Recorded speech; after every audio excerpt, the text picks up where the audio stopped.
नमस्कार दोस्तों। श्राद्ध पक्ष यानी पितृपक्ष का समय वह पवित्र अवसर है जब हम अपने पितरों को याद करते हैं, उनका आशीर्वाद प्राप्त करते हैं और उनकी आत्मा की शांति के लिए तर्पण, दान और श्राद्ध कर्म करते हैं।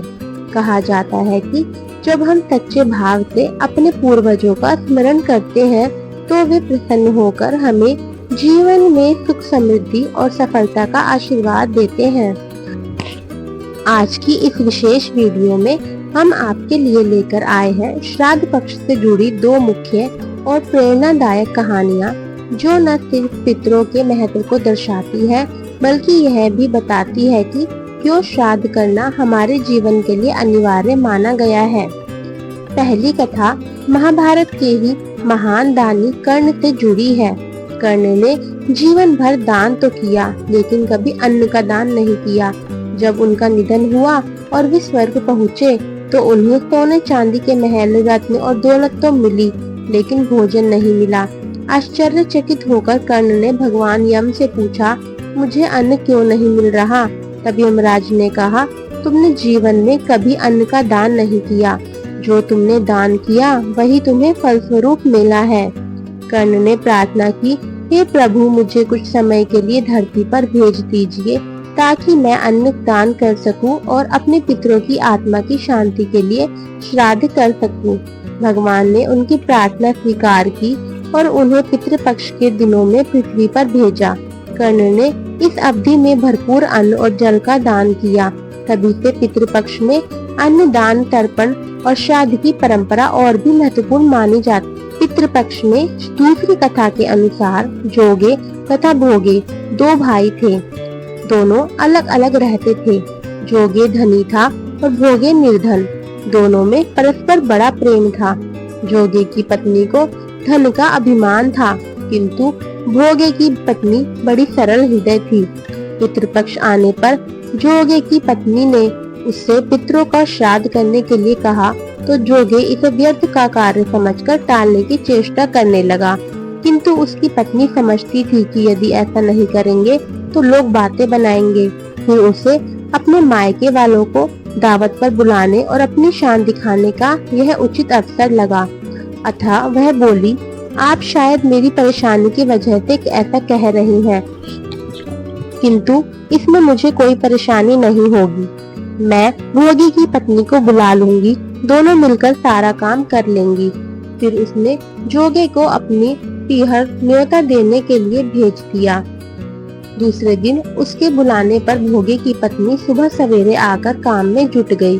उसने रसोई तैयार की, अनेक पकवान बनाए, फिर सभी का काम निपटाकर अपने घर आ गई। आखिर उससे भी तो पितरों का श्राद्ध तर्पण करना था। इस अवसर पे न जोगे की पत्नी ने उसे रोका न वह रुकी। शीघ्र ही दोपहर हो गई। पितृभूमि पर उतरे। जोगे भोगे के पितर पहले जोगे के यहाँ गए तो क्या देखते हैं कि उसके ससुराल वाले वहाँ भोजन पर जुटे हुए हैं। निराश होकर वे भोगे के यहाँ गए। वहाँ क्या था, मात्र पितरों के लिए नाम पर अगियारी दे दी गई थी। पितरों ने उसकी राख चाटी और भूखे ही नदी के तट पर जा पहुँचे। थोड़ी देर में सारे पितर इकट्ठे हो गए और अपने अपने यहाँ के श्राद्धों की बढ़ाई करने लगे।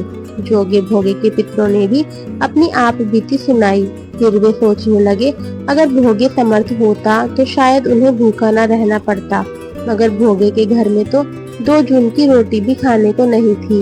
यही सब सोचकर उन्हें भोगे पर दया आ गई। अचानक वे नाच नाच कर गाने लगे और भोगे के घर धन हो जाए, भोगे के घर धन हो जाए।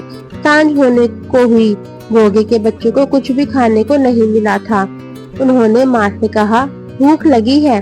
तब उन्हें टालने की गरज से भोगे की पत्नी ने कहा, जाओ, आंगन में हौदी औंधी रखी है, उसे जाकर खोल लो और जो कुछ मिले बांटकर खा लेना।